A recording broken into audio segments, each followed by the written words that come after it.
Assalamualaikum warahmatullahi wabarakatuh. Perkenalkan, nama saya AM Rama dari kelas PSTIA. Di sini saya akan menjelaskan mengenai apa itu topologi jaringan, jenis-jenisnya, dan implementasi pada sebuah perusahaan. Langsung saja, di sini saya akan menjelaskan mengenai apa itu topologi jaringan.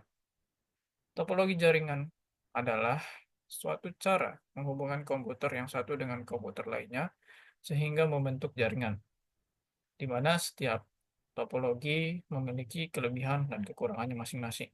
Oleh karena itu, kita sebagai user atau pengguna harus selektif dalam memilih topologi jaringan yang akan digunakan nantinya. Topologi jaringan terbagi menjadi dua, yaitu topologi secara fisik, physical topologi, dan topologi secara logika, logical topologi. Topologi fisik adalah bentuk fisik dari tata letak kabel yang terlihat dengan jelas dan tidak abstrak. Ia mengacu pada koneksi fisik, interkoneksi antar node, jaringan kabel, dan lain sebagainya.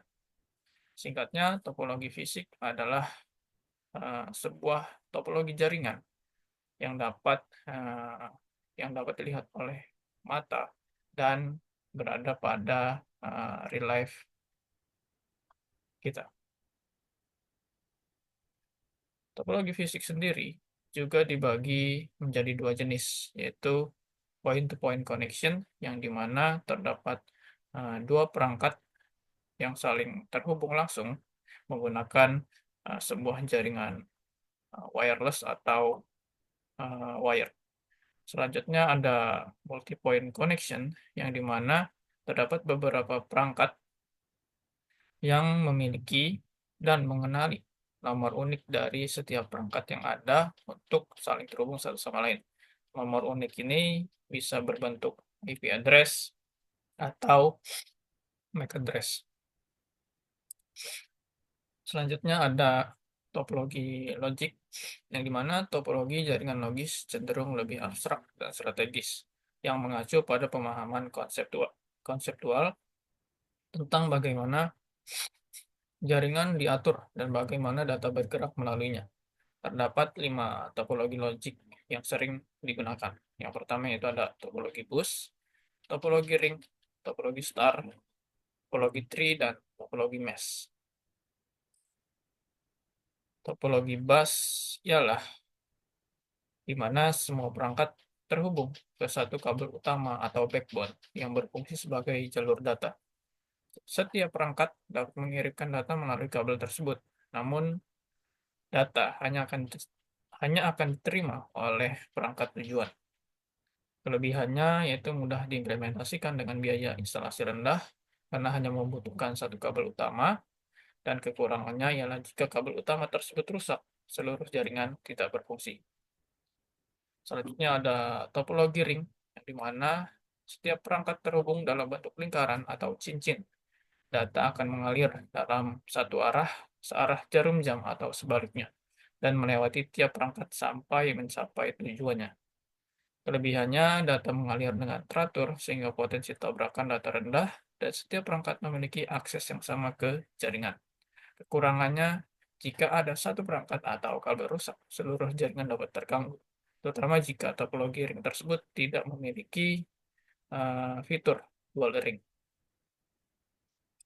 Selanjutnya ada topologi star, yang dimana topologi star ini menghubungkan semua perangkat ke satu titik pusat atau hub atau switch. Data akan melewati titik pusat ini sebelum mencapai perangkat tujuan. Kelebihannya ialah jika satu kabel penghubung rusak, hanya perangkat yang terhubung ke kabel itu saja yang terpengaruh, yang lainnya tidak. Tidak seluruh jaringan, dan kinerja jaringan lebih stabil dengan jumlah perangkat yang banyak. Kekurangannya jika perangkat pusat rusak, seluruh jaringan tidak berfungsi dan biaya instalasi lebih tinggi dibanding topologi bus, karena membutuhkan lebih banyak kabel tentunya. Selanjutnya ada topologi tree. Topologi tree ini merupakan gabungan dari topologi bus dan topologi star. Dalam topologi ini, perangkat-perangkat jaringan diatur dalam struktur hierarkis yang menyerupai cabang-cabang pohon. Kelebihannya ialah mudah dikembangkan dengan menambah perangkat baru di tiap cabang dan memungkinkan manajemen jaringan yang terstruktur. Kurangannya, jika kabel utama bermasalah, maka seluruh jaringan bisa terganggu dan membutuhkan lebih banyak kabel serta perangkat tambahan seperti hub atau switch. Dan yang terakhir ialah ada topologi mesh. Topologi mesh ini adalah topologi yang tidak memiliki aturan dalam koneksinya, atau bisa disebut acak-acakan.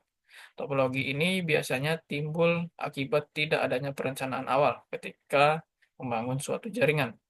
Kelebihannya sangat handal karena memiliki jalur alternatif untuk pengiriman data jika salah satu jalur bermasalah.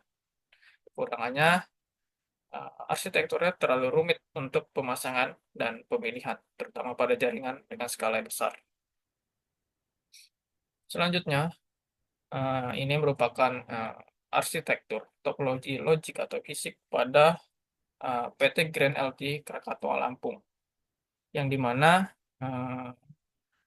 topologi ini merupakan topologi tree yang pada desain arsitektur jaringan ini terdapat dua buah ruangan, yaitu ruangan finance dan ruangan accounting, yang terhubung dalam satu jaringan utama atau backbone. Jaringan utama, jaringan utama ini memiliki beberapa perangkat seperti modem yang terhubung langsung ke internet dan router yang terhubung ke hub dan modem. Perangkat hub sendiri akan membagikan jaringan internet ke beberapa perangkat seperti server, yaitu server monitoring dan server PMS VHP, dan dua buah switch dan satu perangkat wireless.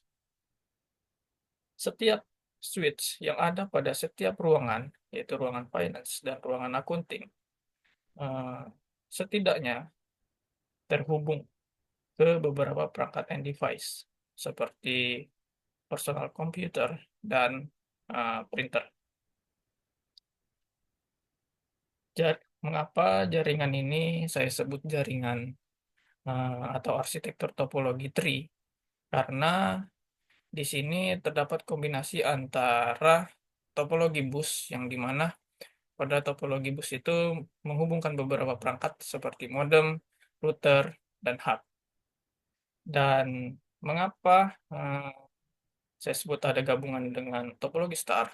Karena di sini terdapat switch yang menjadi pusat dari beberapa perangkat and device seperti personal computer dan printer. Setiap perangkat and device yang ada pada topologi ini memiliki IP yang diawali dengan 192.168 dan seterusnya, yang merupakan IP kelas C.